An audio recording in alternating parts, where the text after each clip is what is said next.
అందరికీ happy new year అండి. ఈ నూతన సంవత్సరంలో ఎన్నో తీర్మానాలు తీసుకొని ఉంటారు.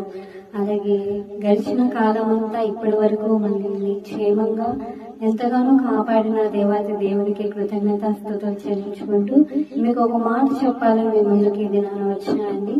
ఏంటంటే మీరు వాగ్దానాలు తీసుకొని ఉంటారు కదా, ఆ వాగ్దానాలు నెరవేరడానికి అలా జీవించడానికి మొట్టమొదటిగా ప్రయత్నం చేసుకోండి. దేవాది దేవుడిని అడగండి, సహాయం కోరండి.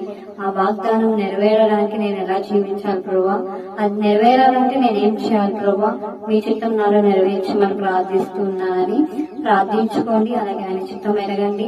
ఈ సంవత్సరంలో మీరు ఏం చేయలేకపోతున్నారో అన్ని చేయడానికి దేవాది దేవుడు మీకు సహాయం చేయను గాక. సహాయం చేయాలంటే మొట్టమొదటిగా దేవునిపై మనము ఆధారపడాలి. సో అందుకని చాలా మంది వాగ్దానాలు తీసుకొని ఉంటారు. అదే నాకు ఇది వచ్చిందని సంతోషపడుతూ ఉంటారు. కాబట్టి దాని ముందు ఏముందో, దాని వెనక ఏముందో ఆ వచనాలంతా చదవండి. వీలైతే అధ్యాయం మొత్తం చదవడానికి ప్రయత్నించండి. చదివి అర్థం చేసుకోండి. ఇప్పుడు ఒక వాగ్దానం వచ్చిందంటే దానికి ఎన్నో కారణాలు ఉంటాయి. అవి నెరవేరడానికి మనం ఏం చేయాలో దాని ముందు వెనకాల కూడా దేవుడు ఇచ్చి ఉంటారు. కాబట్టి